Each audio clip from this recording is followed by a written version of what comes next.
So many people will tell you no, and you need to find something you believe in so hard. So it's all in the label.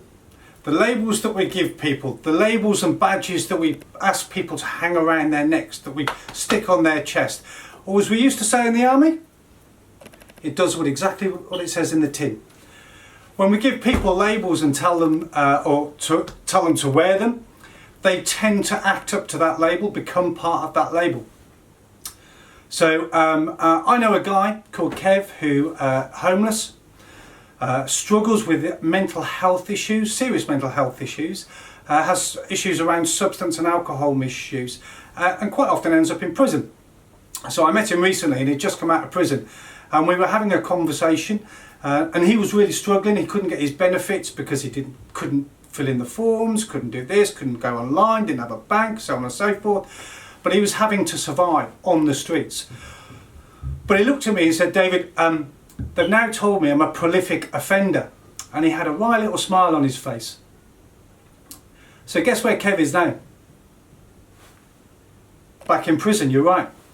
Because he's a prolific offender and he lived up to the label that they gave him. He did exactly what it said on the tin, prolific offending, you know. And it's so disappointing that actually the labels that we give people like Kev, cause them more damage and harm than good. So last week I was at some conferences and I absolutely loved it. But the biggest part of the conferences for me last week was listening to Crisis. Crisis had a little pitch and they were talking about how they come into Croydon, they've done lots of things. But when they were talking about members, the members of Crisis, the people that they work with, members. How inclusive is that? How positive is that? It's absolutely fantastic. When you're a member of something, you actually care about it. When you're a member of something, you tend to get more positive outcomes. You know, in 2009 and 10, when I was in hostels, we were service users. That was the badge we were given. Homeless, service users, drug addictions, all the rest of it, you know. But things have sort of moved on a little bit. We went from service users in a lot of organisations to clients and then customers, which is a lot more friendly. And then in 2013 I coined the phrase expert citizens. We can all be expert citizens in whatever we are, but it was taking away that negative connotations that we have, because people are experts in their own right.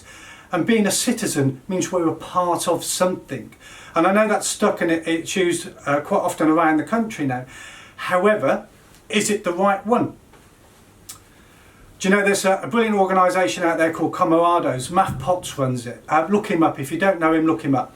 And he's very much he's like me. He can get past behaviour and look at people and see how beautiful they are and just look at them and realise the amazing skills and assets that they have.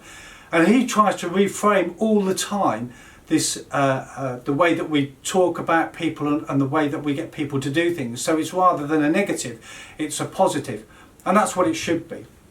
And I know Big Lottery very much like the conversations around that. But what is the answer? Is it expert citizens? Is it whatever it could be? You know, I think that at the end of the day, what we need to do is have a debate about it, because quite often we get stuck. I hear complex needs used a lot, and services and governments and local authorities sticking with complex needs because everybody knows what that is. Surely our purpose is about saving lives. Surely our purpose is about protecting and helping the vulnerable to move on. So changing our terminology, that's a minor thing in the big scheme of things, isn't it? So let's not be frightened here and afraid of changing the words that we use. Let's stop using the labels that we use and the badges that we put on people. Let's think of other ways of framing things and other ways of using terminology. As I said, I don't know what the answer is, but I know this. When we tell someone you're a user, they're going to go and use. When we tell someone they're prolific offenders, they're going to go out and prolifically offend.